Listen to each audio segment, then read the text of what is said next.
in their unique way, made a significant contribution to the timeline of a nation. Unfortunately, their exploits are often quickly forgotten and underappreciated. For Guyana, one such person is Eusi Kwayana. Cue title sequence. Hello, friends, and welcome to another episode of For the Culture Guyana. Today, I'm going to tell you about a living piece of Guyanese history. He's statesman, educator, author, poet, playwright, activist, the sage of Buxton, Mr. Eusi Kwayana. But before we get into that, just in case you forgot, be sure to subscribe to us and hit that thumbs up button. Eusi Kwayana was born on April 4th, 1925 at Lusignan, East Coast Demerara as Sidney Evanson King. At a young age, his family moved to Buxton where he became a very well-known and respected member of the village, hence the Sage of Buxton name, in his later years. At the age of 15, he became a teacher. If that wasn't impressive enough, in 1956, he founded the County High School in Buxton at the age of 31. However, his first brush with national politics came when he joined the Political Action Committee. This was an organization founded by the late Chetty and Janet Jagan, who both of whom would go on to become presidents of Guyana in their later years. For persons who didn't know, Janet Jagan was an American. Yes, she was born in Chicago, Illinois. This means that Guyana actually had an American female president before America even did. So, the PAC was the forerunner to the People's Progressive Party, and that party is also a party that Eusi Kwayana, helped to establish in 1950. And in April 1953, while still a British colony, Guyana held an internal election in which the PPP won. Eusi then became a member of Dr. Jagan's cabinet, serving as Minister of Communication and Works. Unfortunately, this didn't last long. Why? Because of communism. Yes, the Cold War was in full swing, and the PPP's leftist ideology did not sit well with Britain. After only 133 days in office, in October 1953, the British government suspended the Constitution and kicked them out. And the British were very proud of this fact that they kicked them out. In fact, as you can see here. World attention focuses on Georgetown, the elegant and spacious capital of British Guiana, as the British government takes action to halt the growth of communism in the country.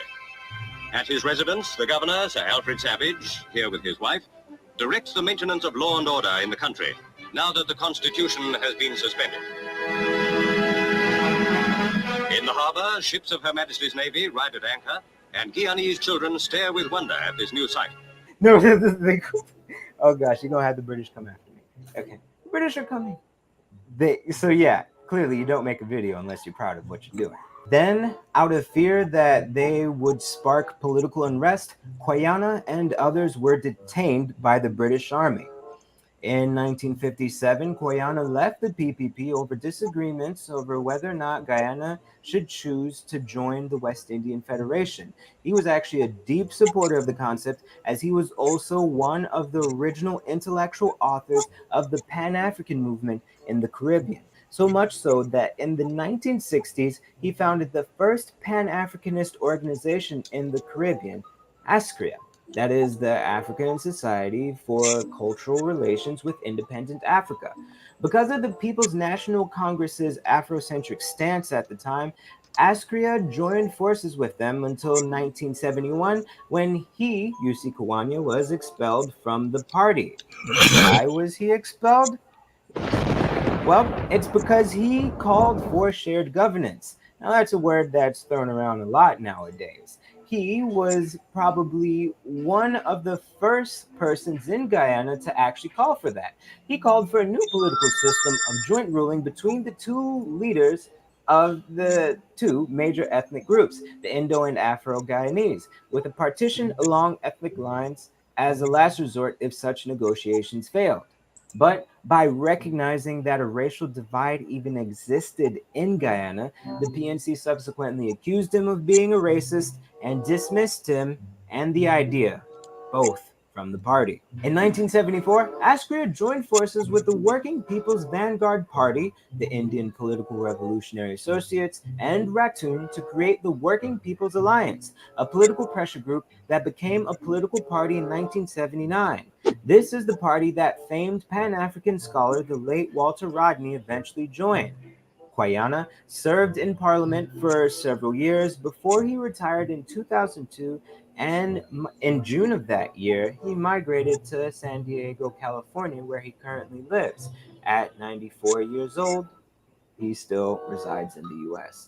But perhaps one of Kwayana's least known accomplishments is the fact that he wrote the anthems for the PPP, Old Fighting Men, the PNC, the Battle Song, and the WPA, People Power. As a writer, he also had a pivotal role in the founding of each of these parties' newspapers as well, which then, as a consequence, also had a greater influence on the national media. However, in a tribute to Eusi Kwayana, WPA executive member Dr. David Hinds said that Eusi's impact in Guyana went well beyond politics. He said, when African Guyanese now give their children African names and Guyanese no longer make fun of those names, we must trace that back to Eusi Kwayana, who through the African Society for Cultural Relations with Independent Africa launched the Cultural Revolution that introduced the level of self-love that African Guyanese now take for granted. So when we celebrate Emancipation Day as part of the national norm in Guyana, we must know that that celebration as an institution is the result of Kwayana's cultural revolution. With the nation experiencing such racial divisiveness, suspicion, and vitriol, it is good for us to remember persons who have made positive contributions to the culture of Guyana. So if you're watching this and you know the man personally, tell him that we want to meet him. We'll be sure to thank you on this show. And because of all the reasons that I've listed and more, I really think that he is a person that deserves far more recognition than he currently gets. What do you think? I want to hear it. So leave your comments below. And also, if you Oh, welcome. Welcome. Good evening. Welcome to today's edition of Politics 101. We start off there with a short biography of Kwayana, Eusi Kwayana. Today is his 99th birthday. 99. He's 99 years old. The elder brother, the Sage of Buxton, Renaissance man, Guyana's Gandhi, all those names. Eusi Kwayana. Eusi Kwayana in the background there. You can see there, he's sitting there with George Lamin. He was conducting one of his many fasts.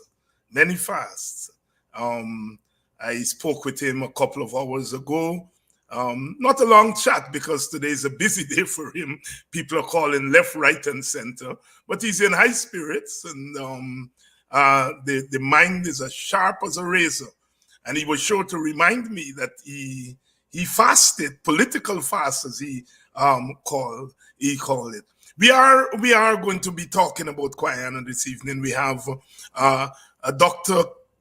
Kimani Nehusi, who is well placed to talk about Kwayana. Dr. Nehusi, of course, hails from Queenstown, the Essequibo, but don't tell Buxtonians that he's not a Buxtonian. He migrated to Buxton as a young teacher and put down roots in the village. And I remember, because I was a small boy, talking along with Kimani Nehusi and Kwesi, Kwesi and John Cromwell and some of the other guys. And, big people would ask me or ask us, who would I buy family? they're talking about Kimani, because they thought he was a Bostonian, and some of them would, we family, and you had to give them some answer. Often you give them the answer, the family of his children, because he has children who are Bostonians. Dr. Kimani is ready to join us. We also are expecting Dr. Nigel Westmaas. Dr. Nigel Westmaas, who served with Brother Eusi in the Working People's Alliance. He is expected to join us. Dr. Kimani Nehusi, of course, a Bostonian, yes, an honorary Bostonian, has written extensively on Guyanese politics. I am wondering if I have his latest book on these shelves. People's history. Here it is.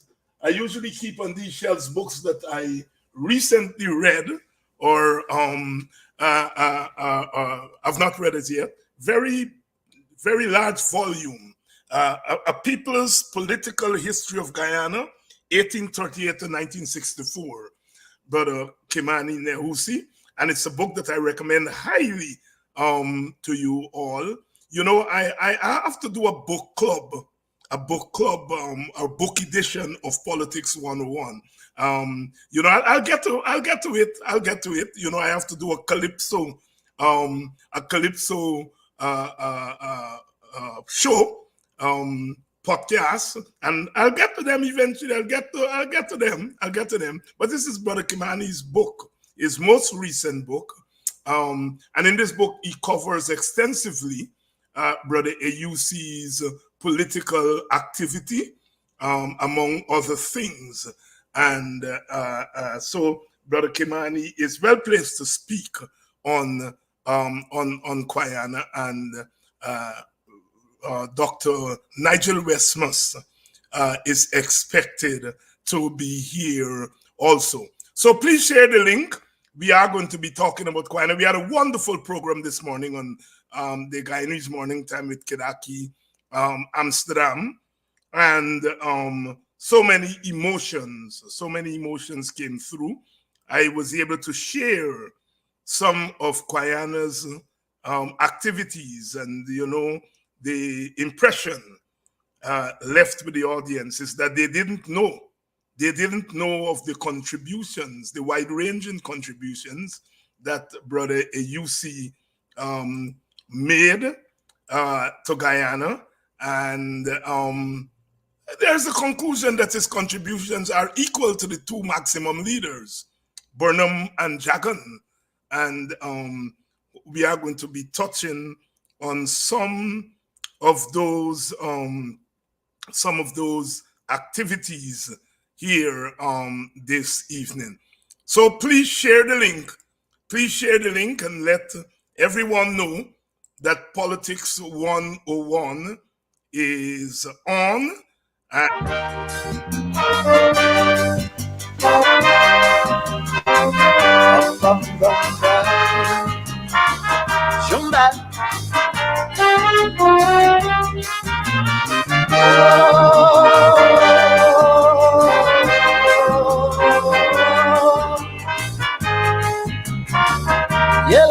This is Caribbean. Sometimes I sit and wonder, do black people remember the message of dignity we got in 1917? Because that revolution changed the whole Caribbean. In every town and village, black people got the message. The message showed us the beauty of blackness. Yet some women still in them white stupidness, pressing up their hair, rouge and lipstick to waste, turning their eyebrows out of place. Oh yes. When you see these girls, you must smile, don't you fret. Their values are upset they ain't get the message as yet.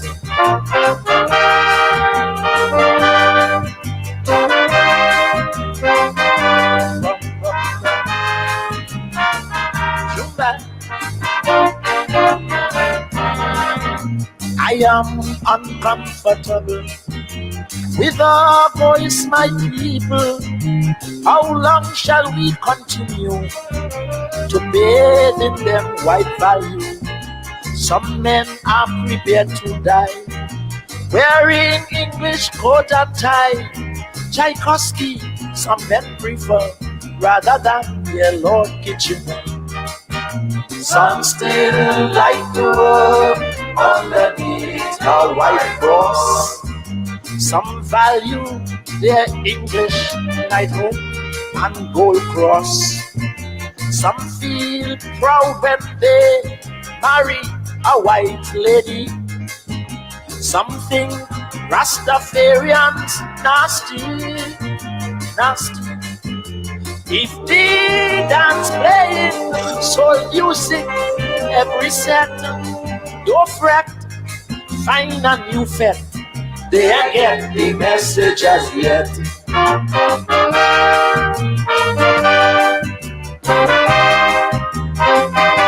bum, bum, bum. Zumba. This is Caribbean Vibes. We learned from the revolution. Foreign things must come second. Yet some people still prefer hot dogs and hamburger or music festival. Imagine it's still piano and violin. Teachers still teaching Shakespeare. Why not poems of Lord Superior? We learn to value our past and culture, whether it be Asian or from Africa. We learn that all blacks in this whole Caribbean share a common culture, where one culture makes us one.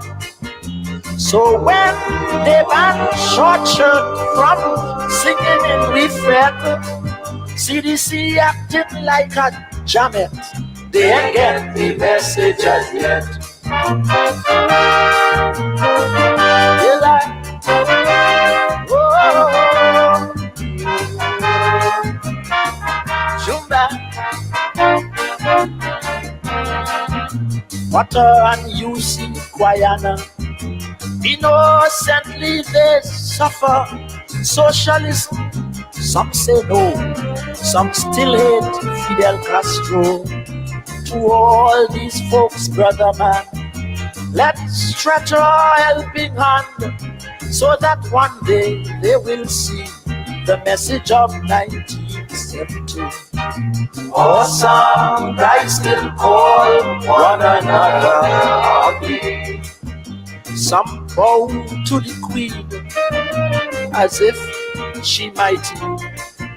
Some of our leaders in the Caribbean on black thinkers, they put a ban, they can't land. To them, Ranger, Weeks and Rodney is a threat. Their actions, one day they will see the message of 1970. Awesome guys still call one another ugly.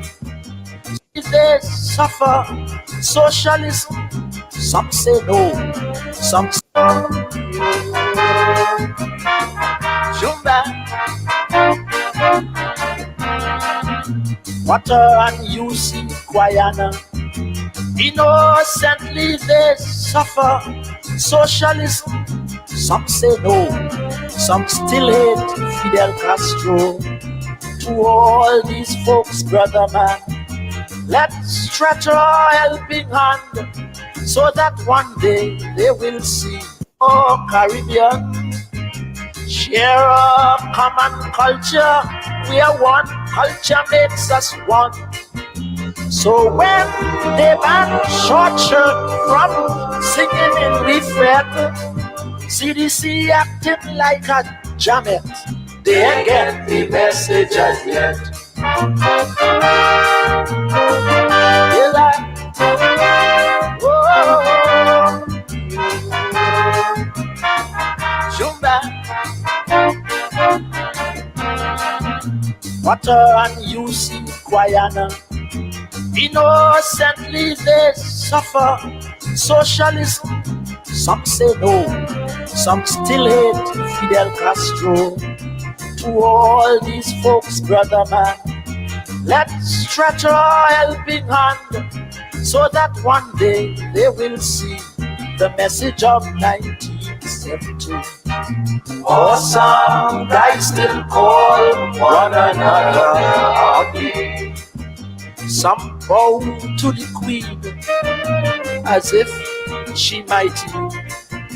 Some of our leaders in the Caribbean on black thinkers, they put a ban, they can't land. To them, Ranger, Weeks, and Rodney is a threat. Their actions I regret. They ain't get the message as yet.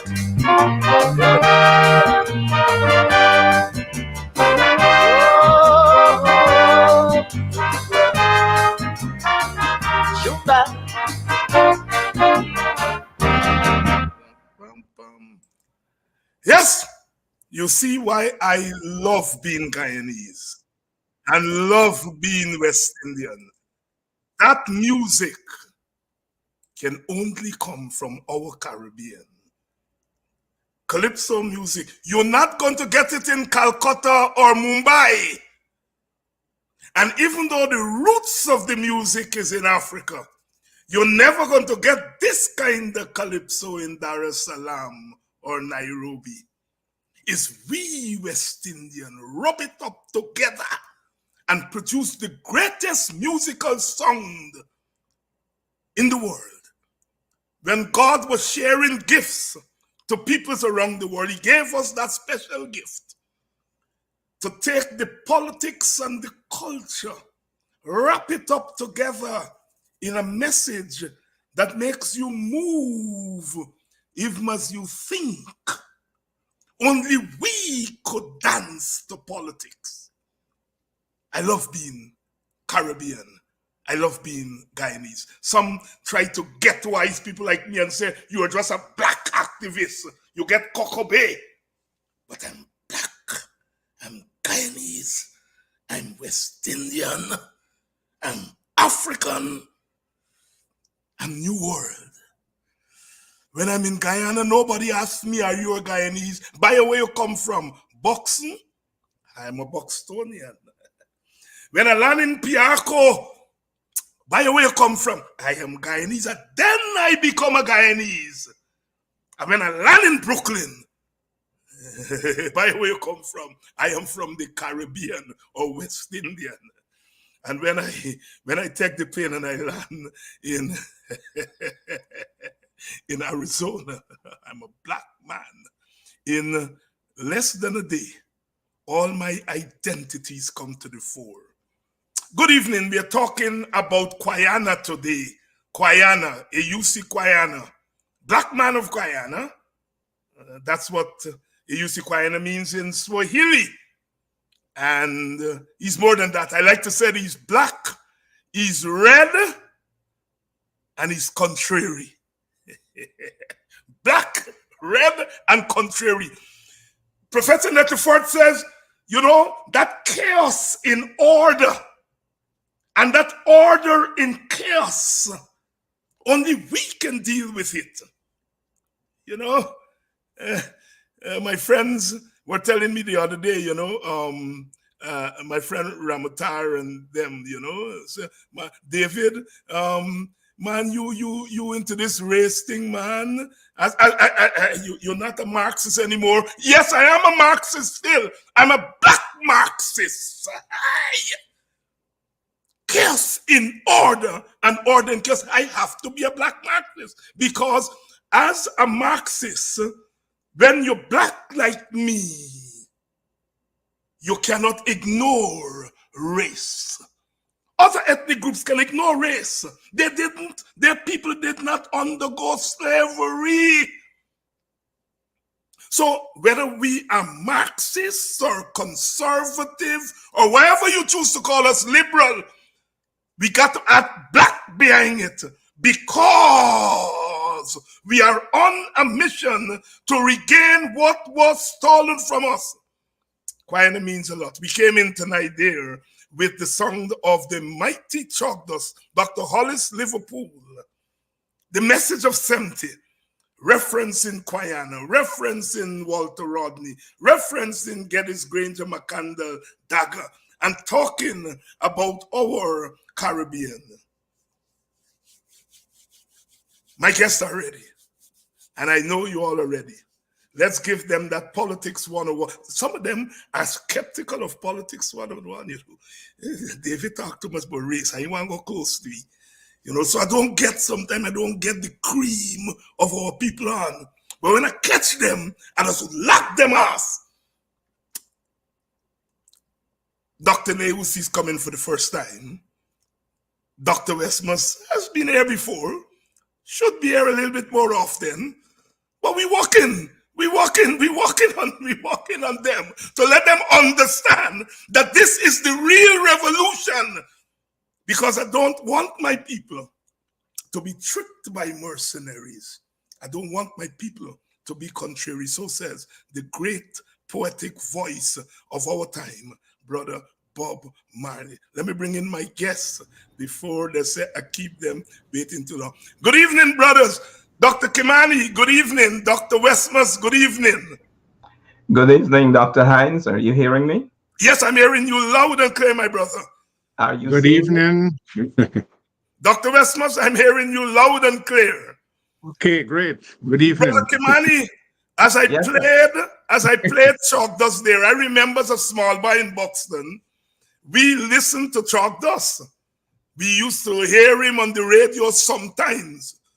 But you used to get a Chalk Dust album every year because somewhere or the other, you and Chalk Dust were friends. And the first time I see a Chalk Dust album is from you in Buxton. Chalk Dust used to send it and he used to autograph it. And so the first time I see an album with Chalk Dust is you, Kimani. Brother Kimani, you remember those days? Yes, I do. They're some of my most treasured days. Chalky remains a good friend of mine. We were friends from the time I was in Buxton because we both worked with Caribbean Exams Council. That's where we met. You know, he came to Guyana and held workshops and that kind of thing at the University of Guyana. So these are very, very treasured memories. Like I said, we remain in touch. I venture to say that he educated me. I hope I educated him also. You know, these mutual exchanges and so on. And just to update, he is still the person in charge of the culture. In Trinidad, there's graduate degrees from the University of Trinidad and Tobago in Kaiso culture in general, Caribbean culture. So he's been in charge of that. Yes, and you know, condolences to him because he just lost his wife and he couldn't take part in this year's competition. But he has the record of the most Calypso crowns in the history. It is not Sparrow, it's not Kitchener, it's not Black Stallion, it's not Calypso Rose, is Chalk Dust. 8 of them. 8 of them. Welcome to Politics 101. I see some of my wonderful followers and friends here. Rhonda, Sister Rhonda Lane, Lester Beckles. Oh my God. You all see the thing on the question on the screen there, Dr. Hines. This is true that when they lock up Kwayana in the 50s, the governor used to see him. He was in the jail and the governor used to see him. My brother, I grew up in Buxton hearing those stories and believing they were true. And when I turned a big man, I mustered the courage to ask Kwayana if it was true. And he gave a little smile and he said, well, you know, the soldiers would come in at middle walk looking for me and I was leaving the village at company.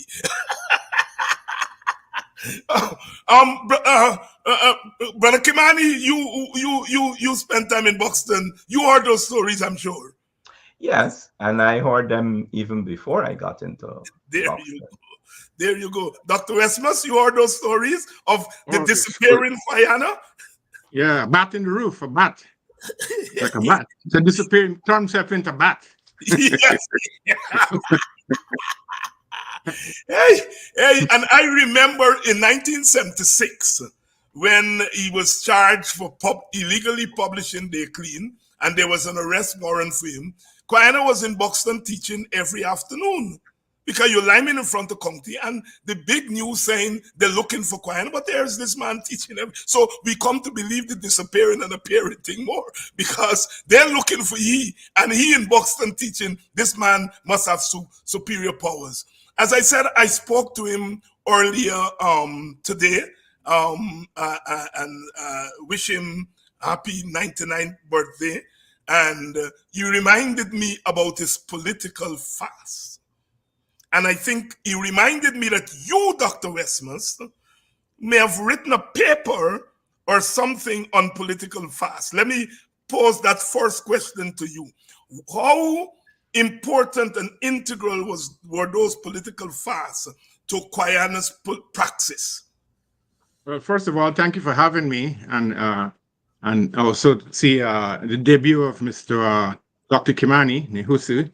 But I did not write a paper on the political fast. What I do have is the folklore of the Working People's Alliance and the record of his many fasts from the governor's time in the colonial days, all the way through when he sat in front of the parliament with George Lamin in his presence to fast. I think it was for food issues, but there are many fasts in his part. I think he fasted naturally sometimes, but he also fasted politically. And political fasts are, of course, a feature of the anti-colonial movement, especially some individuals. Mahatma Gandhi would have fasted, but Kwayana developed it over a period of time. I do not know. I've never spoken to him about where his inspiration to do fasting came from, but I think he relies in the British colonial ambit that the Gandhi experiments and the Guyanese situation with the colonial office, the governor, and the moral issue. I think he integrated all very substantially and also very successfully at great moments in Guyanese history. But yes, the fast as a weapon. I think I don't want to talk about his physique, but I think his aura and his body suits it as well. When we were in the WPA and we are about to fast, we know that Brother Kwayana is the best, most capable of among us to fast. I remember going on a fast one time with him, along with this is the case of Donald Rodney's bail. Rodney was, of course, in jail for bail, and we're trying to raise $5,000 in that time. It's a big sort of money. So Bonita Harris, Karen D'Souza, Osase, myself, and Kwayana went on a fast, a water fast. And we all looked to him for advice because he was the veteran faster, quote unquote. And so we proceeded. I lasted 8 days. It was a very tough situation. For Kwayana, it was quite normal. But I know the first 2 days were the most difficult. Your body retracts for food, desiring food. Then on the third or fourth day, you feel like the Dalai Lama, which I believe Kwayana feels all the time. And then you go back to weakness again. And then I was very happy when they raised the money. They finally and we stopped the fast, but it was a very tough situation. Kimani, let me bring you in because you're a student of African culture in its purest sense. And I know that fasting has a lot of roots in the Asian culture, India, what is now Pakistan, Bangladesh, etc. And I am not sure where fasting is located in the whole African cultural makeup. So in trying to answer Nigel's question, where Kwayana got this fasting thing from. I rather suspect it has to do with partly his fascination with the Asian aesthetic. He, of course, was a member of the Indian, the Indian, not. Where am I going with Indian arrival? The Indian National Congress, was it? Yeah. Yes, he was a member there. So, Kimani, talk to us about an African who sees fasting as central to his whole spiritual and political outlook. What was the roots of it? Thank you very much, Dr. Hines. It's good that you mentioned the word spiritual, because African people have been fasting before anybody else, historically. And it's part of African culture. But African culture has been so distorted, destroyed in certain respects, that we often don't recognize some of what is there. Let me just say that fasting is present in African culture as abstinence. You could see it today in the yam festivals in West Africa. But that was present in Africa thousands of years before now. You could go to the early Nile Valley. And if you look at the people of Kemet, the ancient Egyptians, you're going to see that they fasted very regularly. And that's part of their spiritual tradition, where whenever you have a celebration of a divinity, we call it today a carnival, you would have fasting immediately before. Now, that template was given or borrowed by the Greeks, and so it got into Europe. And that's what is in Lent today, because the European Christian Church, or what would become the European Christian Church, wanted to stamp that out. You know, they called it bacchanalia, with certain licentious behavior. But the church couldn't stamp it out in Europe, so they decided to incorporate it into the liturgy. And so you have the format of a fast and then feasting. The earliest place in human history you see that is in Kemet, ancient Egypt, and sometimes before. But Brother Kwayana's conscious memory of that may well be from the Asian cultures. It's something I think we need to engage him on to find out. But it is not strange, certainly to me, and to a growing number of people, if somebody would argue that that manifestation is a deeply spiritual one, in which Kwayana was acting out instructions, if you wish, from the racial memory, the great unconscious, some stirrings that are deeper than conscious memory that exist in all human beings. We're talking about what one of the African-centered scholars, Bynum, called the collective unconscious. It is something that is in all human beings. And that collective unconscious is the first consciousness, if you wish, of us as human beings. It instructs us very often, and is only training, in the wider sense of that term, that often prevents us from acting on those ancient instructions that are deep in the collective memory of all humanity. So it might have come from there also. Yes. Brother Kimani Nehusi, and along with Brother Nigel Westmaas, they're both professors. Dr.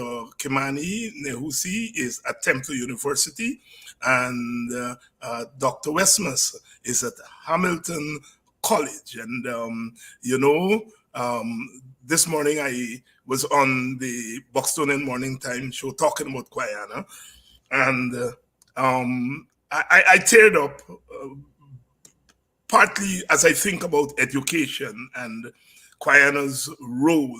And I remember as I was leaving Guyana in 1987, my brother George and I, and Kwayana accompanied us to the airport. And he said to us, you know, when the politics are over, some people are going to be all right. But when you are dark skinned and you come from a village, you've got to get something to make you all right. Do not come back to this country without a degree. Do not come back to this country without a degree. And I remembered when Nigel Westmaas and Brother Dalrymple and Amir Mohammed and myself and so on, we got into UG. In those days, if you were WPA, you weren't too sure that you would get into UG. So we applied and we got in. So we had to go to UG. But we were bored because we had to be in classes and it was taking time away from our activism. So we went to the WPA executive, you remember, Nigel, and argued that we should stop going to UG. Of course, they all shut it down. But when I was going home that night with Kwayana, he said, let me tell you something. He's not usually a stern person, but he got very stern. Let me tell you, you are not leaving UG. You are not leaving UG. That's all I wanted to hear. You know, that's all I wanted to hear. And he said nothing else. We moved on to talk about other things. He said, you are not leaving UG. Case closed. You know, and so the directions, and I know Kimani, I know when you were in Buxton, I know that Kwayana had a lot to do with your own intellectual development, and so forth. Little did you know, Kimani, the first time I heard the word diaspora was from you. You and the guys, Kwesi and Kofi, and you all had a big argument at the 1st of August committee meeting. I was a small boy sitting in short pants, and I hear you say the African diaspora. I said, what? The word sounds so nice. And to this day, at that time I didn't know what the word mean, you know, but the word sound nice to me. Today I teach in an African diaspora department. So do you. So does Nigel. But when you use that word diaspora, something sunk in my head, even though I didn't have the full understanding of what that term meant. We are talking about a person who doesn't like to be talked about. We have been afraid over the years to say things about Kwayana. And somebody, a big one in the PPP, recently wrote a book and wrote a lot about Jagan. And somebody asked him, well, you know, Kwayana was involved in these things. Why you didn't write? He said, well, that's David Hines' work. And I take it very seriously that is my work. And whether Kwayana want me to do it or not, I am going to big him up. And so that is part of what we are doing tonight, right? And I think Nigel would agree that in recent times, he has given us some liberty to big him up, right? Here's my question to you all. Where do you locate Kwayana in the larger Guyanese social and political context? In the larger Guyanese social and political framework? We know of the binary, you know, the Burnham Jagan, Indian, African, PPP, PNC. Kwayana doesn't fit in that neat binary. How do you locate him? Where do you locate him in this larger context of the Guyanese social and political landscape? Brother Kimani, I'll start with you. Thank you again, Brother David. Kwayana doesn't fit into that binary.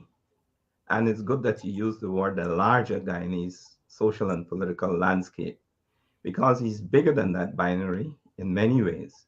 And he fills the Guyanese social and political landscape, both as a representative of the politics of people, what's going on and what's in their interest, and also as a beacon, a practitioner, a visionary who has and a series of ideas about a secure future for all Guyanese. Now, he doesn't belong to the binary because he doesn't believe that there is any guilty race or any superior race. He understands that it's important for people to know their history and their culture and therefore to have their own identity.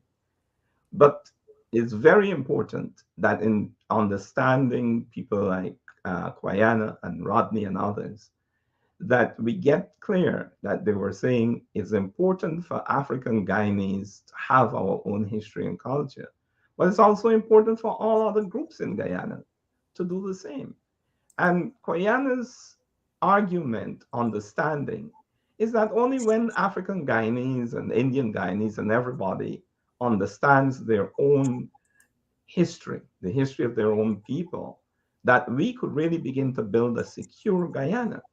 And this is what he, Martin Carter, Rory Westmaas, Eric Huntley, and others in the ultra left tried or were trying to build understanding among Guyanese people. They prioritized that so highly that they felt that the original PPP in 1953 should not take up all of those seats that they want. Most important work is making Guyanese, helping Guyanese people to understand each other.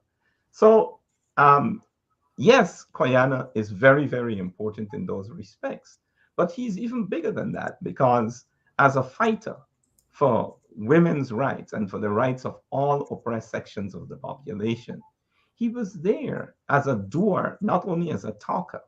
So there's so much we could say about Kwayana's presence in Guyana. It's a tremendous presence, and I don't think that there's anything much that we could begin to talk about that you cannot reference him. And very often, as one of the earliest practitioners, not merely a spokesperson, but one of the earliest practitioners of many of these things. You were talking about fasting just now. Hey, I mean, fasting has become a big thing throughout the world. He was doing it how long ago? Talking about the equality of women. Here we go. What? Way. You use the term Renaissance man. I prefer to say something like Sankofa, get an African term to represent it, but I know where you're going with it. And I understand that. Somebody mentioned in the program you ran earlier about how he's the person who wrote the anthems of some of the major political groups in the country, the PPP, the PNC, the WPA, but he also wrote the anthem for the Demerara Youth Rally. Rally, yes. You know, yes. he was a very, he was one of the greatest all-rounders, we could say in Caribbean terms. He did almost everything that was needed to be done. He did it very well. He did it earlier than most people. And he did it with a distinctiveness, a passion, and a quiet flair that stamps his presence in the Guyanese consciousness. Nigel Westmaas, can you come in? Yes, I could just build on what Brother Kimani said there. I mean, he put it well.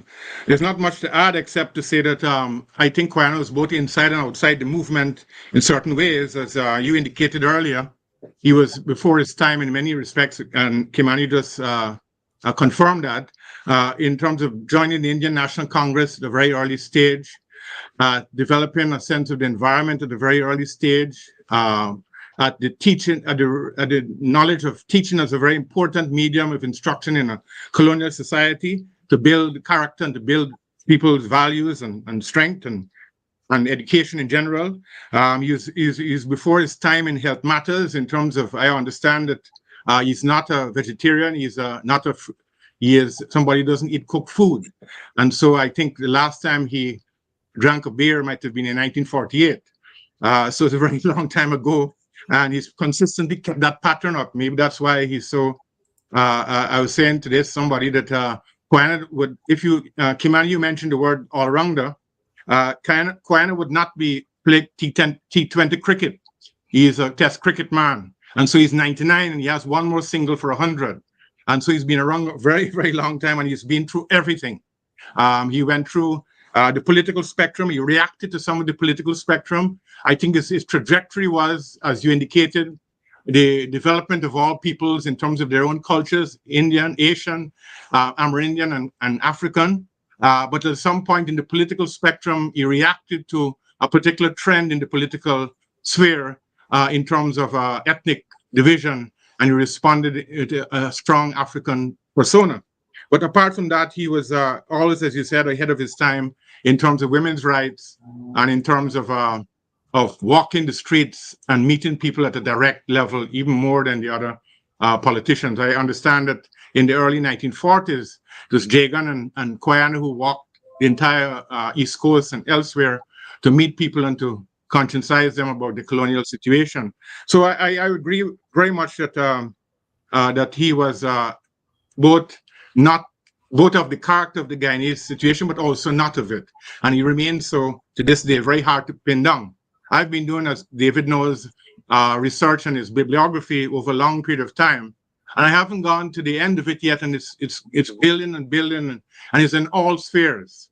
So it's from the political sphere to the cultural sphere to the religious sphere to the poetry to plays to all kinds of other interventions. And it's remarkable at every level. International, Ghana, Haiti, the Caribbean, everything, you know. So I would say, yes, he is a person who is not fits in directly with the Guyanese trajectory, but he is part of it ultimately.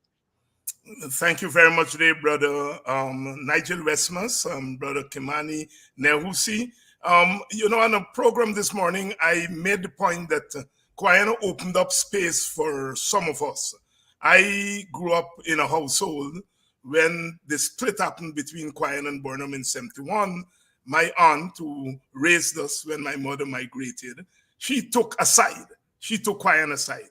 She resigned from the PNC, in which she was quite active. And that then allowed somebody like myself to grow up in a household that was quote unquote independent.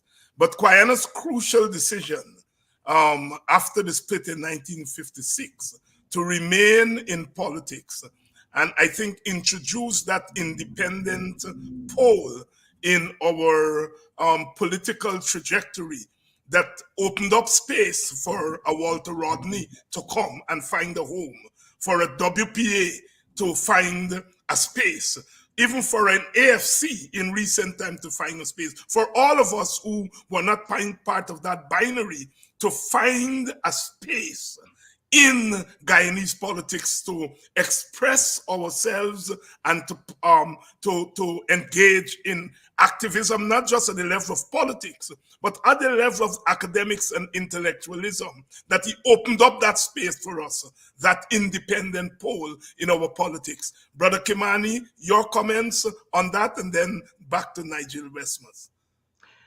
Thanks again, Brother David. I believe that part of the explanation for the design of that and the trajectory itself towards independence has to do with growing up in a village.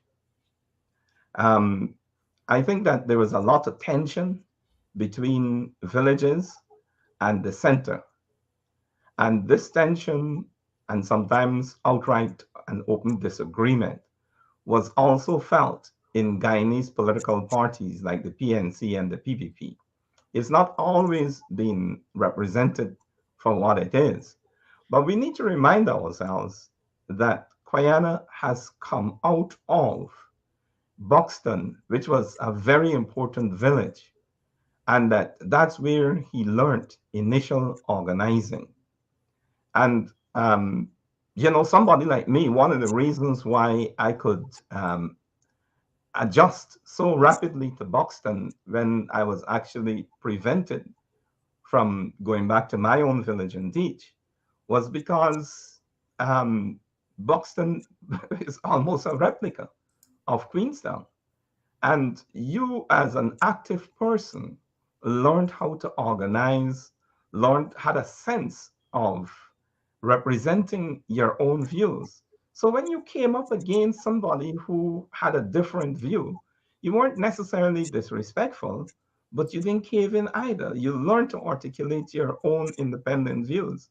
And I think that the whole way in which the interests of villagers differed from what some people in central administration imagined it to be is an important parameter in this independent trajectory that Eusi articulated. On a slightly different note, I think also we need to talk about his education program as represented in the school, because that is of tremendous importance. It's still extremely relevant what he was trying to do there, well, what he was doing there, and how he was doing it at County High School. Extremely important. Dr. Westmaas, Kwayana and independent space?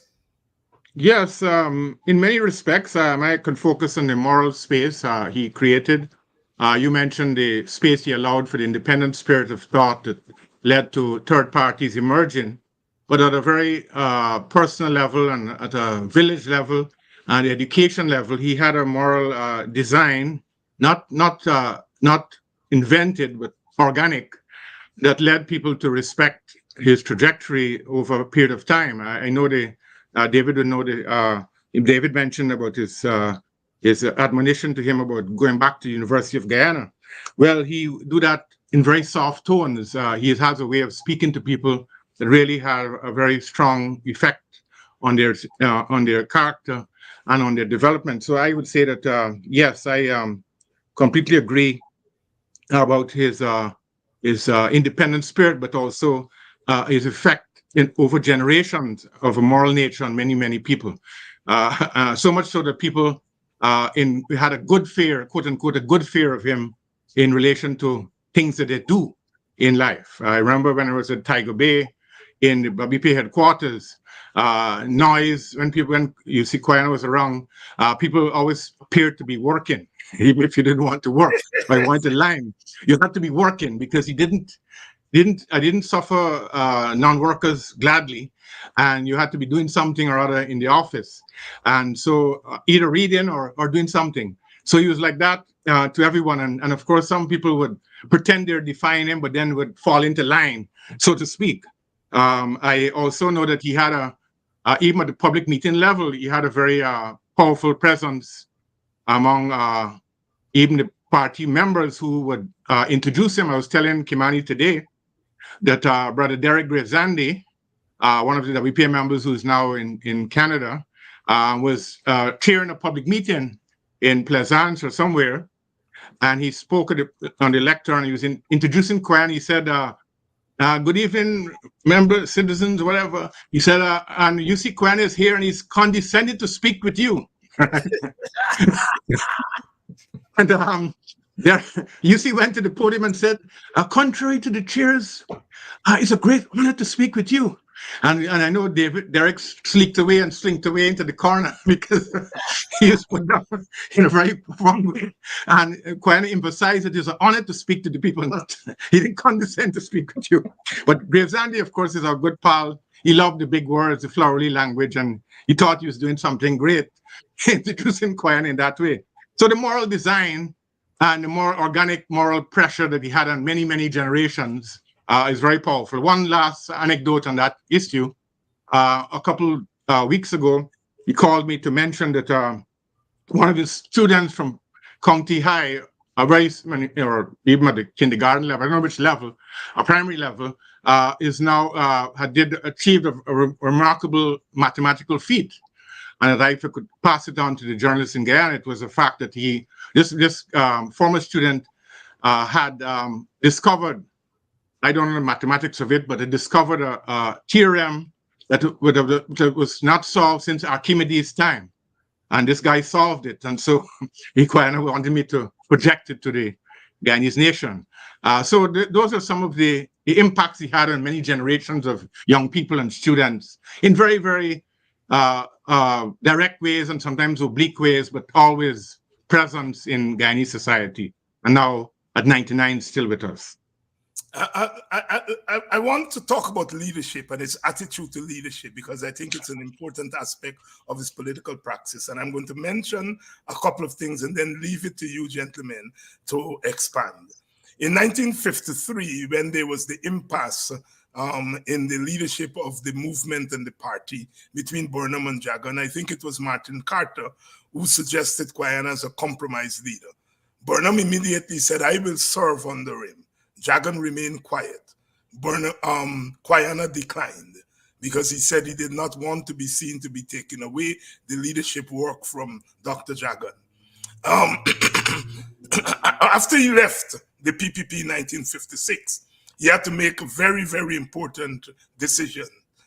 Should he join the PNC or should he form a third party? He chose to join the PNC. In 1964, many citizens had gone to him and asked him to run in the 64 election under the ban of Askria. He went to Mr. Burnham, told Mr. Burnham about this development. Mr. Burnham said that that would split the vote.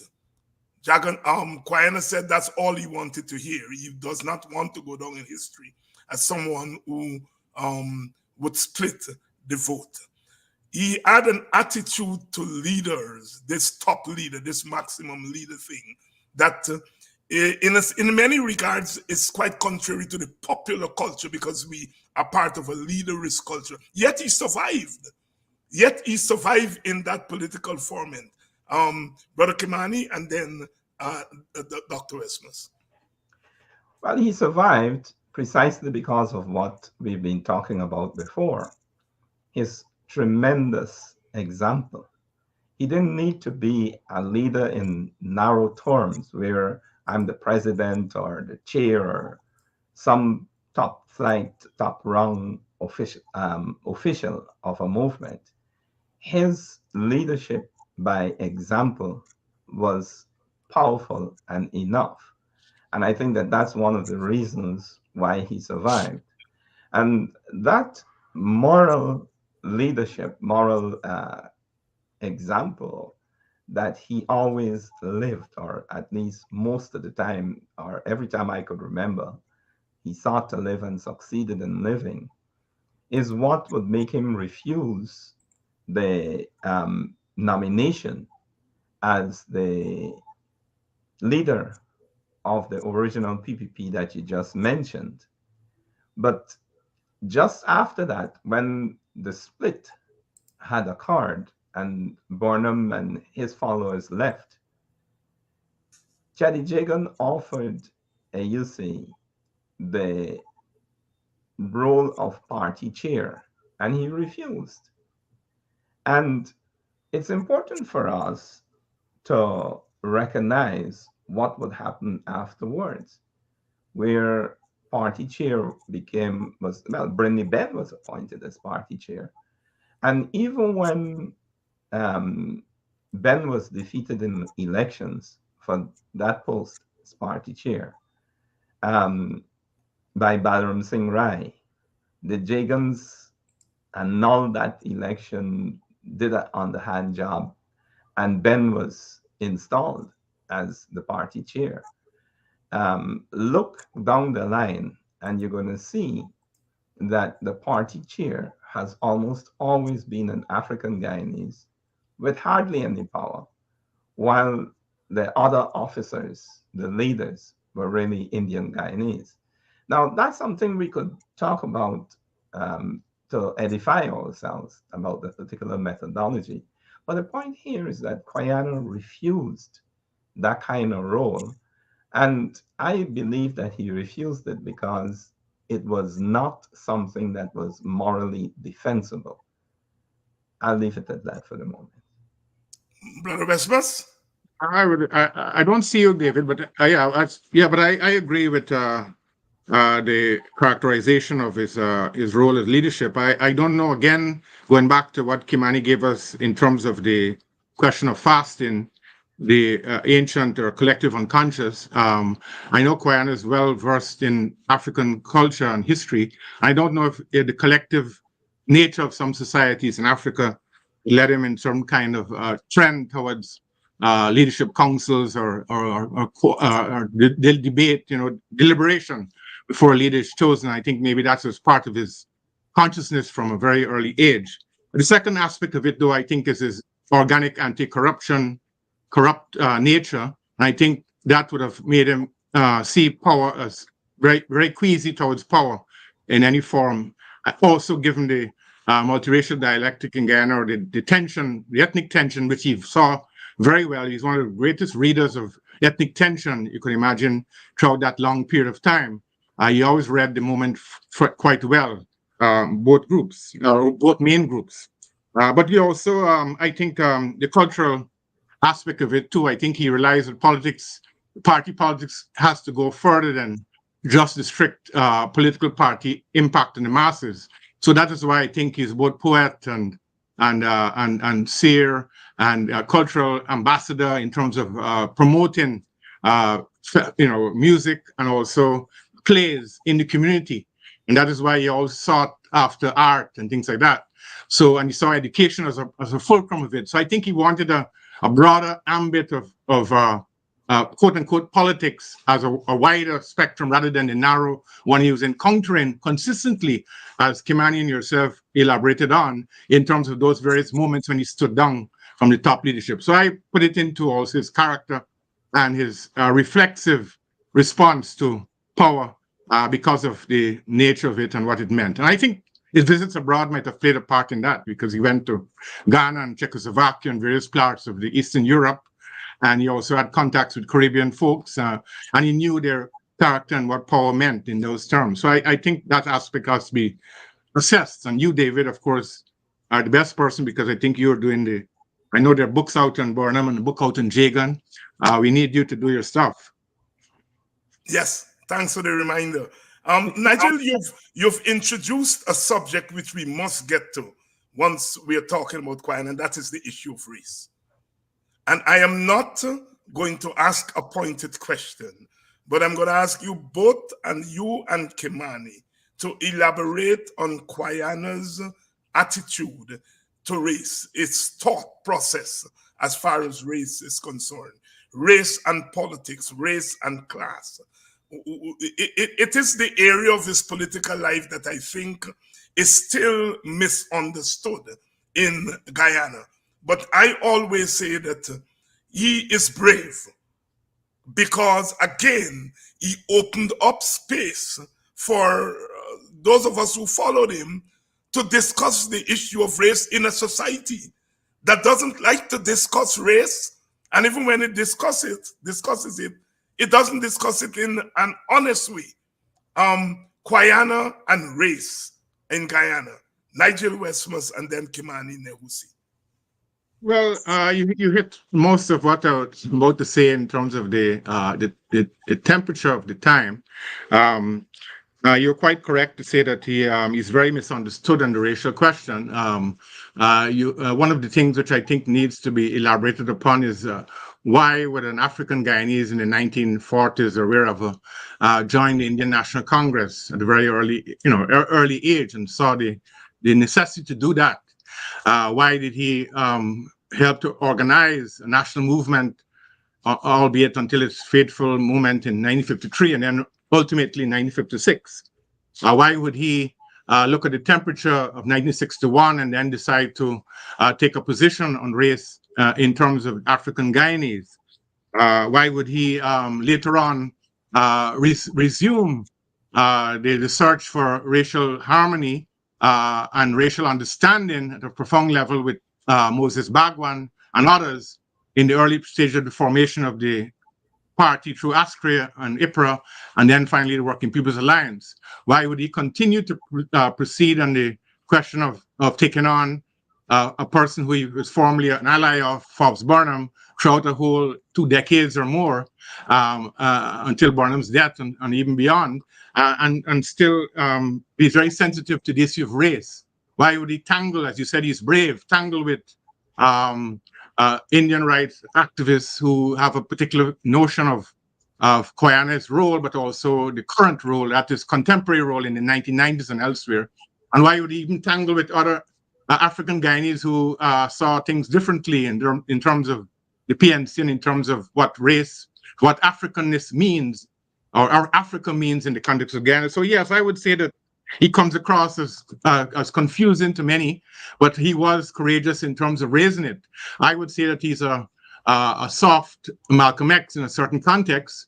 Malcolm X brought race frontally to the American scene, and only in hindsight, people have now celebrated Malcolm X for bringing it directly to the people. Kwayana was much more soft, at least certainly, maybe not in the 60s, but certainly soft throughout his life in raising the racial question in Guyana and putting it on the agenda very frontally. And one of, I think, and I put it quite bluntly in our text, the thing is to change, point is to change the world, when she said that even the WPA at its most multiracial did not complete the project in terms of allowing ASCRIA, allowing IPRA to continue to work in their communities to build a truly multiracial thing. They did not understand each other, even within that unity, albeit maybe to have been fragile. And so the forces were not to understand each other. And if you take the trajectory of ASCRIA, maybe ASCRIA should have continued its work, and maybe IPRA should have continued its work until they understood the nature of the rural-urban divide, but also the ethnic, cultural differences in Guyana, historically and contemporarily. Brother Kimani Nehusi, and while you're at it, you can interrogate Kwayana's Azra first, and then ASCRIA later on. Okay. I think we should begin by doing two things intellectually. One is recognizing that a lot of what Guyanese people think they know about Kwayana is the result of a deliberate distortion of his proposals for the country to end, or certainly to ease tremendously, the racial divide that consumed our society in the 1960s. A lot of people say that Kwayana proposed a division of the country. And that's the most false, deliberate, evil, actually, kind of distortion. The people who proposed that, who kept beating that drum, knew that they were telling lies. They knew that they were just repeating the last part of what he said. You know, and I think putting the entire proposal in context would help us, where he said that, you know, there are Guyanese who want to do this and other Guyanese want to do that in terms of the living with each other. And he said, you know, there should be a council, and that indigenous Guyanese, Amerindians, First People, however we want to call them, however they want to be called, more to the point, should have a very important voice in that council. And then he said, well, if these things, which he certainly thought were very sensible, necessary proposals, if they didn't work, well, then, you know, if people want to divide the nation, let them go ahead and do that. This was a kind of frustration you could see there in what he said. But that became representative of what he said in the minds of certain people. And I wish to stress this. This is a deliberate distortion. It's a dangerous thing. And it prevents any kind of sane discussion of his proposals. So we need to get that one out of the way. The next thing I would want to tell us is that in talking about Kwayana and many other people in questions of race, we should make a distinction between race and culture. Because a lot of times, Kwayana was really talking about African culture. And that's one of the reasons why he disagreed with many African Guyanese, because they weren't representing African culture. We could talk more about that. A lot of Kwayana's impulses, I believe, come from growing up in a cooperative village. I don't think that Guyanese, and especially African Guyanese, really understand and the tremendous significance of the cooperative villages. There's no history about it. Most people don't talk about the cultural aspect of it when they talk about that kind of thing. So I mention this because I think some of the explanations of Kwayana come out of that socialization into that context. Is Asari you asked me to speak about before we go to Askren? Yes. And one of the things that made Kwayana is his consciousness that African culture in Guyana was distorted, erased. People made to feel ashamed for being African. And Kwayana and others started to understand that that was one of the keys towards the development of African Guyanese people, and therefore towards the development of Guyana as a whole. And I think it's a point that many of our political leaders still miss. Without the proper and adequate development of African people in Guyana, and indeed of any section of our population, the country simply cannot fulfill all its promises, or potential, if you want. And Kwayana's insistence on the development of African culture and knowledge of history comes out of that. There was a moment also in the history of Guyana when African people were being attacked for being African. And I'm talking now about the racial violence in the 60s. And Kwayana was very brave, as Dr. Hines told us, in standing up for African Guyanese. And again, some people try to say that he only represented or wanted to represent African Guyanese. Nothing could be further from the truth. So, in our attempts to understand Eusi Kwayana's tremendous presence and influence, we have to grapple with these issues and understand them. One of the things that would happen is that he and others, Nicholson, tried to organizationally represent African culture to give back to people. And after Asari failed in a certain way, it was dissolved, Eusi would launch Askria at a very, very significant moment in the history of the country. We were approaching independence. African Guyanese desperately needed to know about ourselves.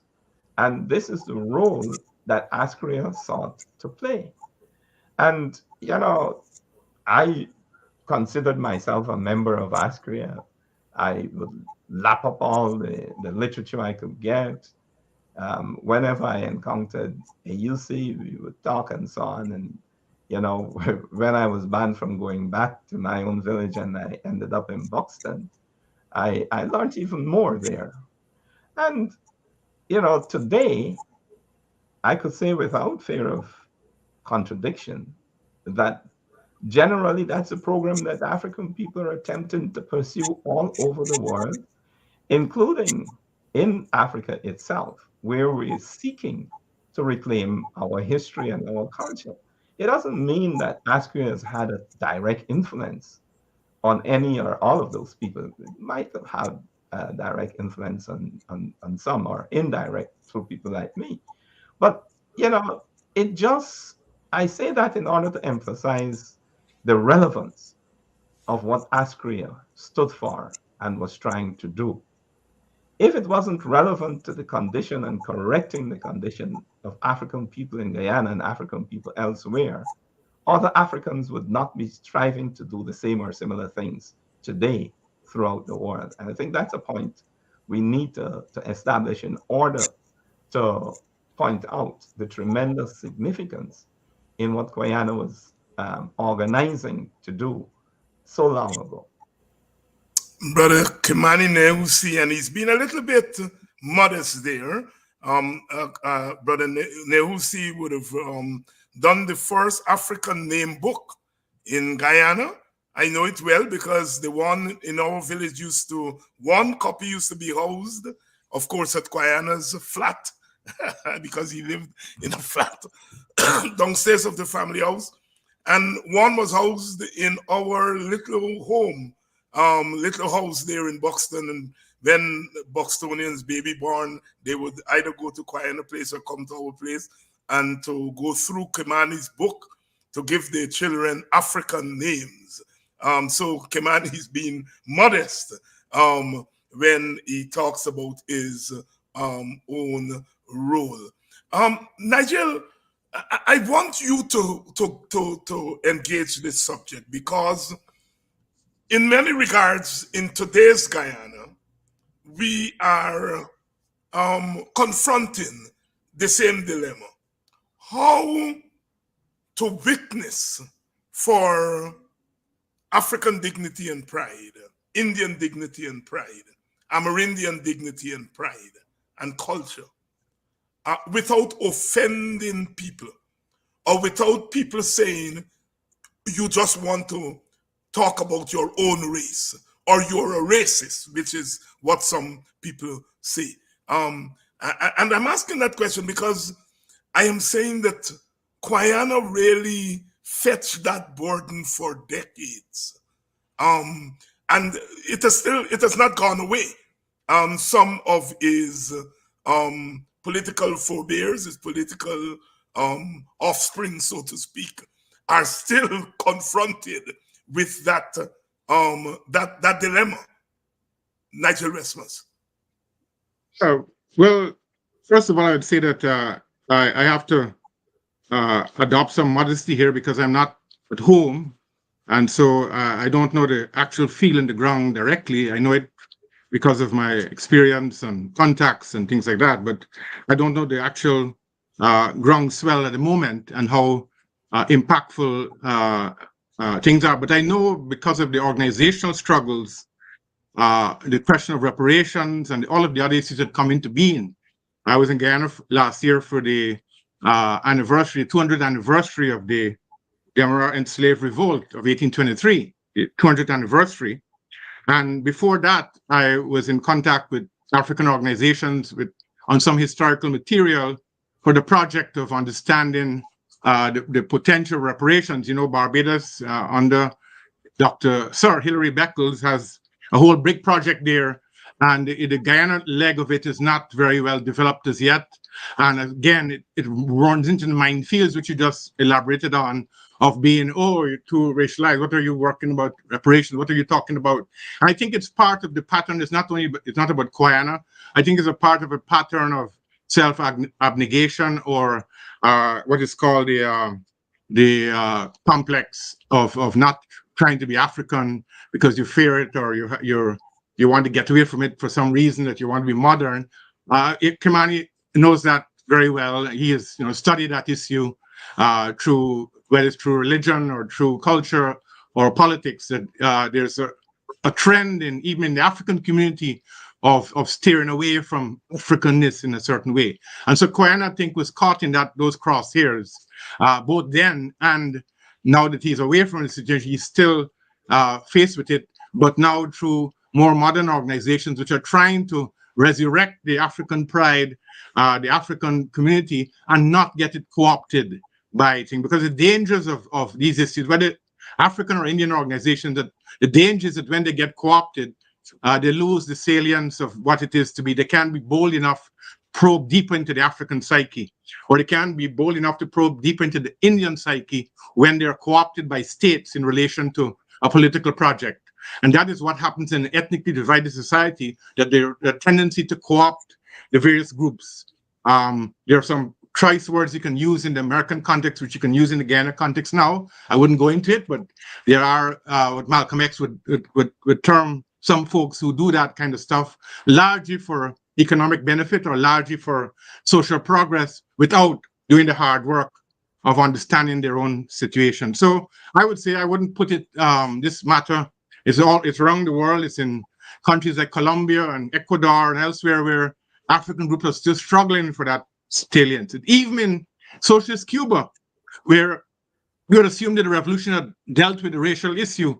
No, I have a colleague who went to Cuba only a couple of months ago, and he was, turned away at the hotel because he's Jamaican, but works in America, and he's seen as assumed to be a criminal or something else in Cuba. Cuban police pull over black drivers and stop them in the streets the same way they think. Now, there are different levels, of course. Cuba is a much more egalitarian society in terms of the entire society, and you can't equate it with Jim Crow America or even pro-civil rights America. But there is a tendency around the world to be reflexively attack the African psyche, as Kimani said, in one form or the other. To this day, it has not gone away. And that is why, right in Guyana now, when groups are trying to carry the tradition of Austria forward within their own self and not connected to any political party, they're pushed aside, defunded, or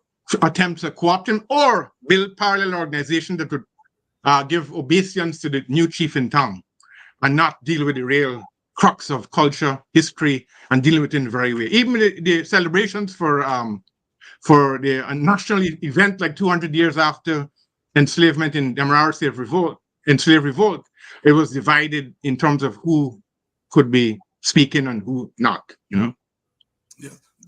Dr. Nigel Westmaas and Dr. Kimani Nehusi here. Our discussion is on Brother Eusi Kwayana, who turns 99 today. And he's the last one standing. And we know, we hope, and we pray that he stands for a long time to come. And by the last man standing, I am talking about what we call the class of 1953.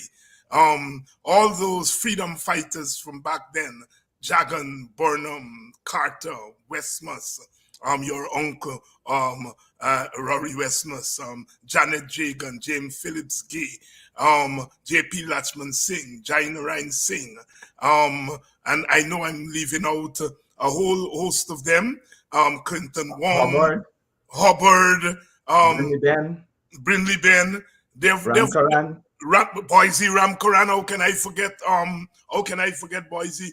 They have all gone to the great beyond. Ashton Chase, just left us, and so Kwayana is the only one standing. And we live in a culture that doesn't take care of our treasures. Kwayana is a treasure. Kwayana is a treasure, and we have to take care of him. And I'm getting out to Kwayana the human being. Kwayana the human, because we've been talking about his politics, his writings, etc., etc. But he's a human being. And I said today in my piece, he's the finest human being I have encountered in my life's journey. The finest human being. Is he perfect? No person is perfect. No human being is perfect. But I think if one is looking for an example of how to live your life as a true and full human being, I think Kwayana is an example. I remember Walter Rodney, writing that, and I said, he asked, what can I say about Kwayana? He wanted to pay homage to Kwayana, and he's asking, what can I say? And I think in the end, they ended up, Nigel, you will know this more than me, by saying, thank Kwayana for his example. Thank Kwayana for his example. Yes,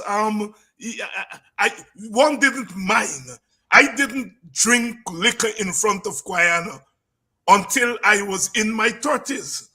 We would go to work, me and George and Mboya, and we would be upstairs singing, and we would crawl downstairs. I would go downstairs, take my tooks, come back upstairs. George would go down, take his tooks, come back upstairs. And then finally, we were in Washington, D.C. as a fundraiser for him, and there was no downstairs to go. So we had to drink. And Kwayana said, but I always knew you all drink because rum smells on your breath. But Kimani, you would know this as living in Buxton. the boys would be at the street corner arguing and gambling. Carry your brother. Good evening, brother. Eusi, Jambo, and Dugu in the middle of the atmosphere changed with his arrival. change with his arrival. Change. I hear people say even when the gunmen had invaded Buxton recently, when Kwayana come in, they say, if you see how the gunmen used to go down at the trench corner and hiding and so on. As a human being, I want us to talk about Kwayana, the human being. Kimani, you first, and then Nigel. Well, I think we've been talking about him as a human being all the time. And, you know, the tremendous courage is one of the things that we have to identify as part of his character.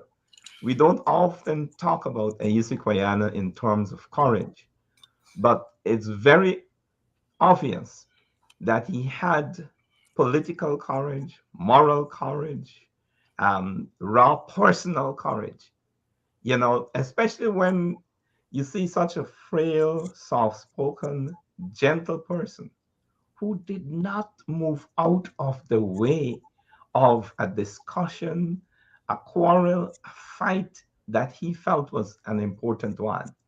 And I think as Nigel identified what would happen or what was happening on the question of race and how he raised this question and he made political space for all of us who came after by broaching this thing. I mean, it came out of the ultra left in the original PPP, but he owned it, if you wanted to say that, afterwards and up to now, is by raising, let's talk about race. You know, why is there the racial divide and so on? And Kwayana had to survive something that I know touched all of us who wanted to discuss race in a dignified way. And that is, people have a binary. You know, if you criticize the PPP, PNC people would find something to counter it with, or so they think, and vice versa. And very often people are talking about race when they're talking about PNC and PPP. And as somebody who grew up in that, I became very conscious about this kind of binary opposition. If you weren't PPP, you had to be PNC. And if you weren't PNC, you had to be PPP. And this is a cancer in our body politic. And one of the contemporary expressions of that cancer is the attempt by some Indian people to equate the experience of enslavement with indentureship and to claim that Indian people should have reparations for indentureship. Now, I'm not going to say that Indian people should not have reparations once they're injured, but to try to equate indentureship with enslavement is really to try to compare chalk and cheese. And the deafening silence that has come from most African people, and even anybody else, you don't need to be African, you just need to be acquainted with enslavement and it's the tremendous damage and continuing damage it is doing to African people around the world. For you to stand up and say, well, this is not right. You just can't compare the two. And this is an expression of that kind of binary that we have. And when Kwayana stood up, when he stood up to confront that question of race in our political and economic and social life, I think it was a very, very important moment. Now, Guyanese had become accustomed to talking about race and racism in terms of what white people were doing in the colonial era, when the formal colonial era. And Jagan, Barnum, Kwayana, that whole class of 53 grew up discussing and opposing white racism.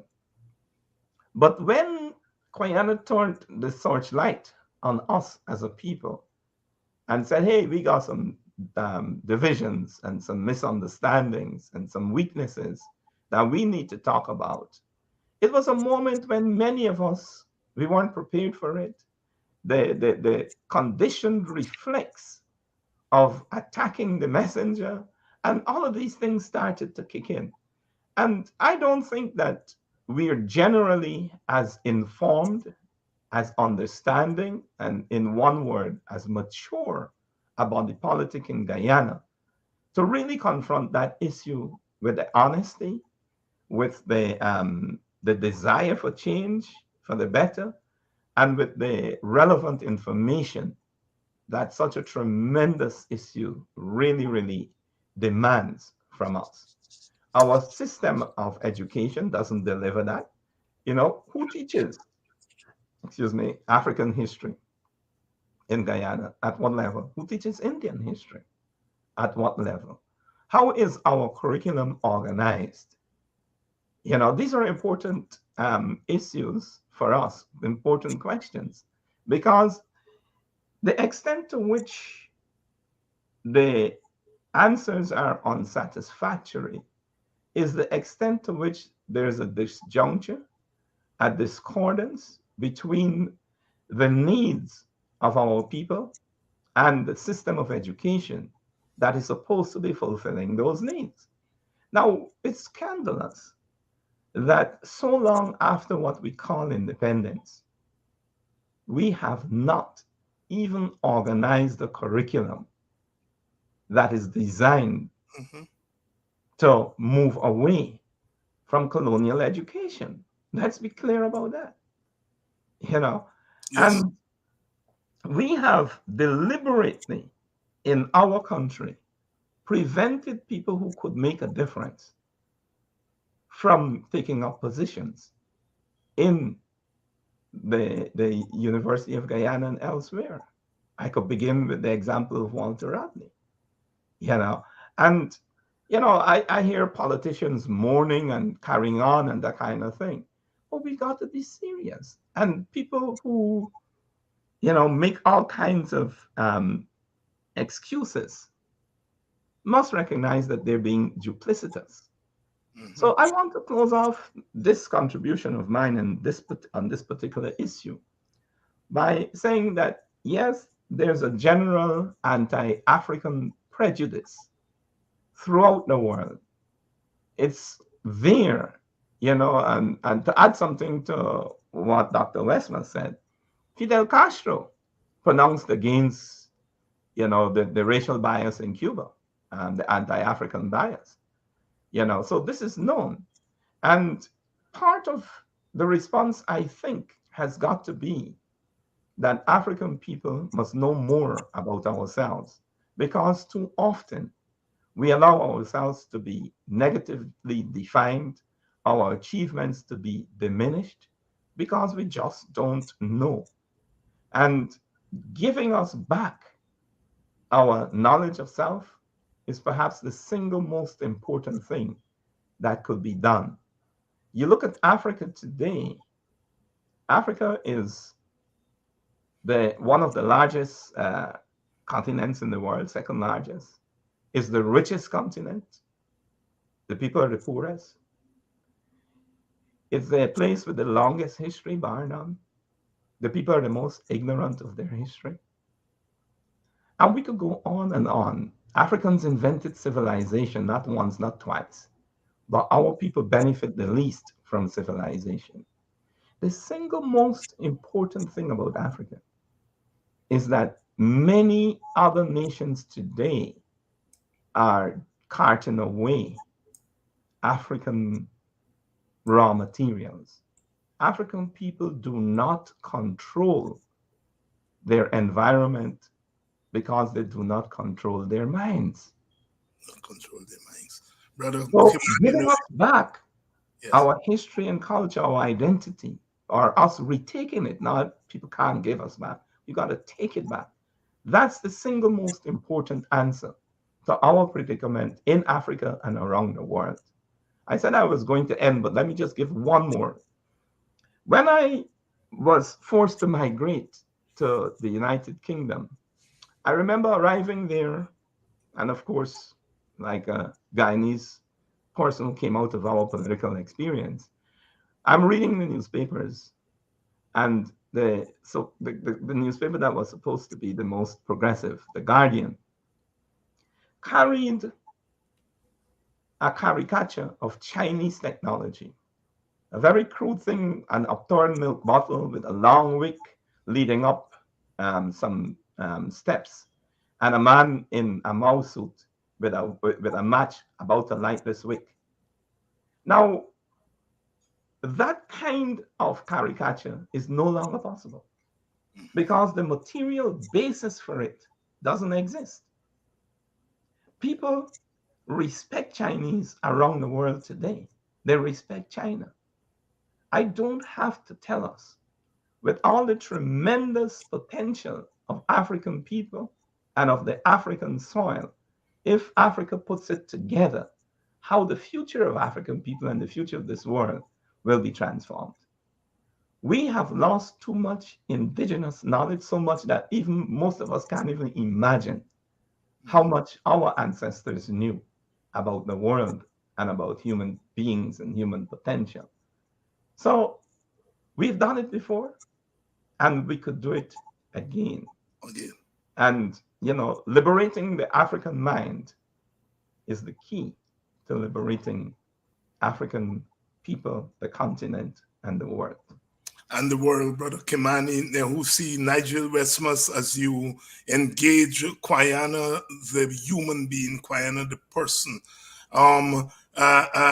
You will remember an incident in 1985 when Forbes Burnham died. After being a severe critic of Burnham in the last 14 years of the latter's life, when Burnham died, Kwayana insisted that he would go and file past the body of Forbes Burnham. And I remember a couple of us, Rupert, I think was here. I don't know if you were there, but I know George, my brother, and I were there, and we went with Kwayana, not knowing what would happen with Kwayana filing past Burnham. But he insisted. And I remember him whispering to me that in our African culture, when death comes, all your animosity ends. Nigel Westmaas. Yes. Before I get to that, I remember that very clearly.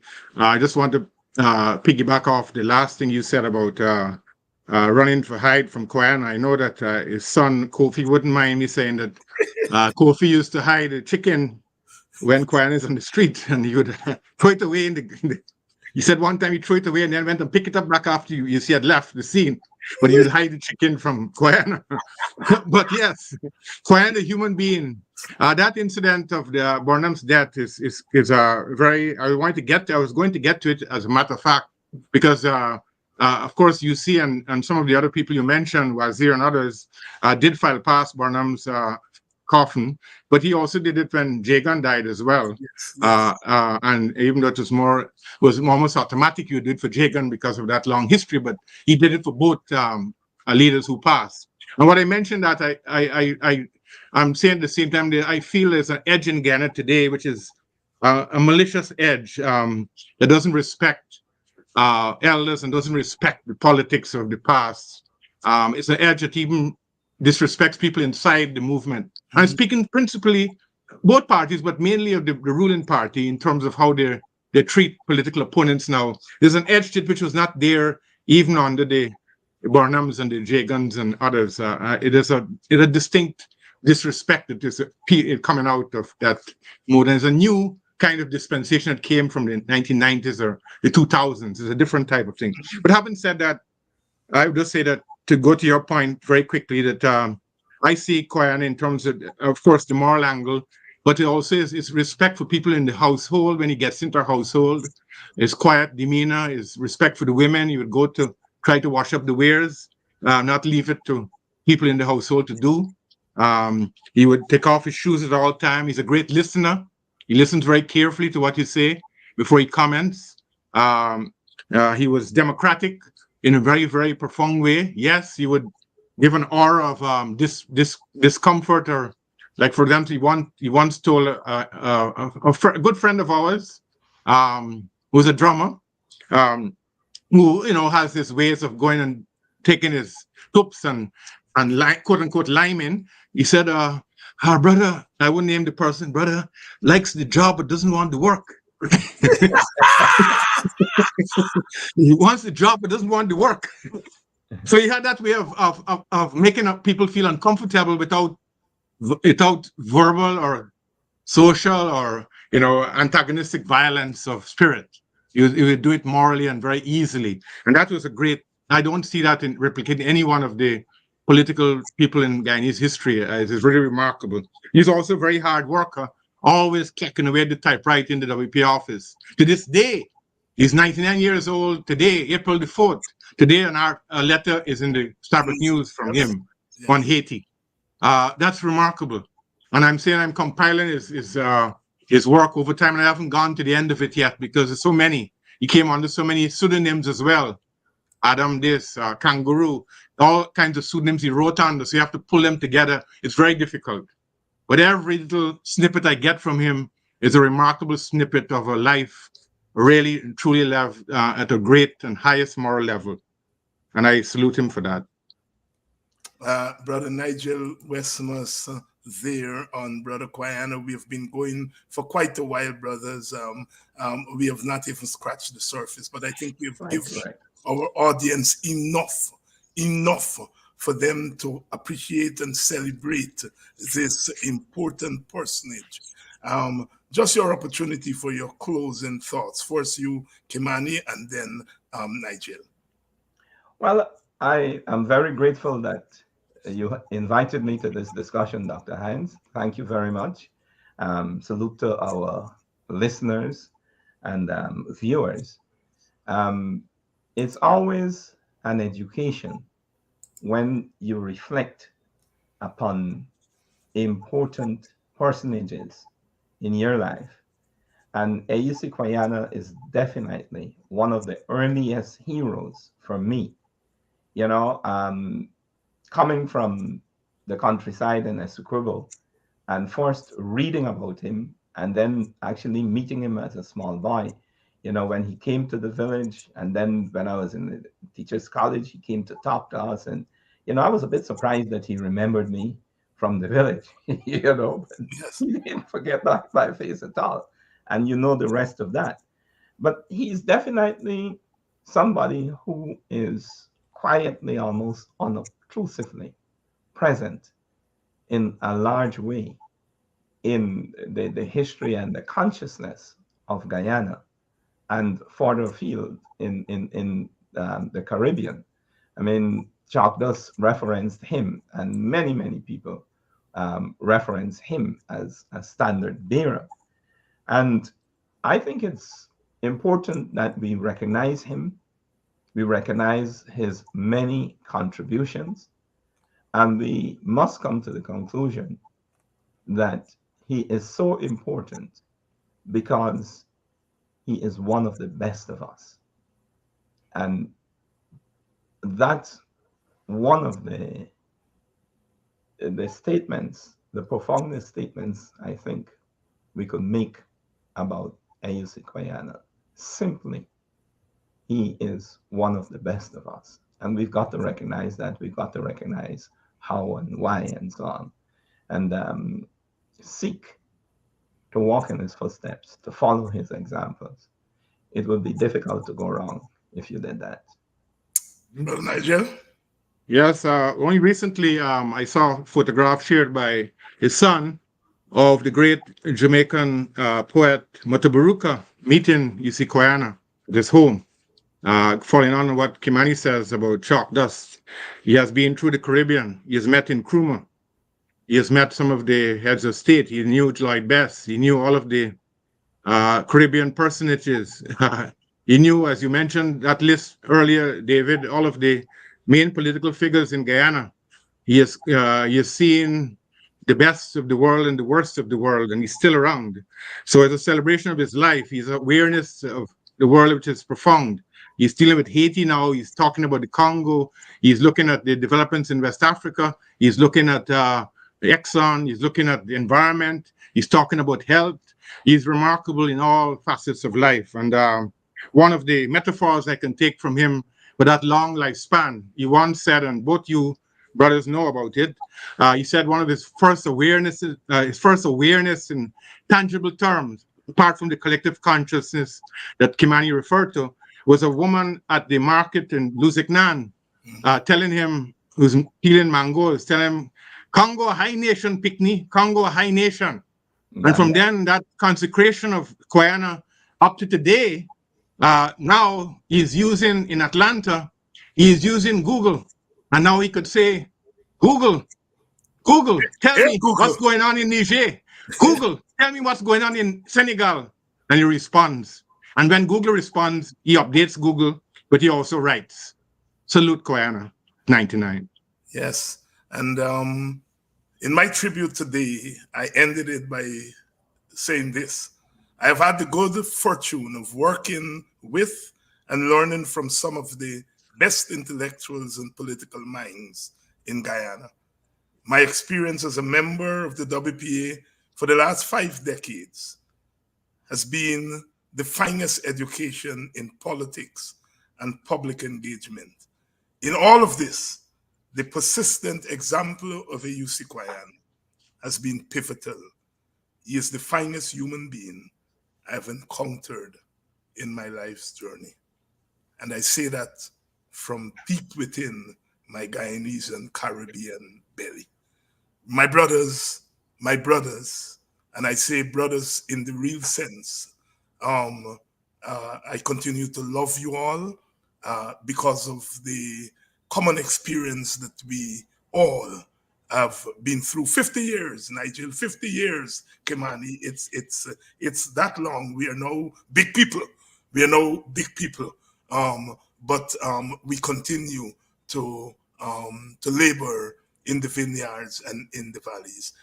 Thank you all very much. Thank you all very much for coming on and to make Brother Eusi's life real today. As they say, we have got to do it. We have got to tell our story. We have got to hold up our lights. We have got to hold up our examples. No one else can do it for us. Rex Netterford used to say, all we have, we are all we have. We are all we have. Thank you, my brothers. Thank you. And to you, my audience, our audience, you are phenomenal. You are phenomenal. Thanks for taking in the learning, and thanks for teaching me and teaching us as we continue this journey. This is not just about party politics. This is about the soul of our country, our Guyana, our civilization. CLR James says, we have a date with destiny. We have a date with destiny. He also said, there's always something to be done. And Kwayana met and studied on the CLR James. There's always something to be done. My profoundest love to you, as we celebrate Kwayana today.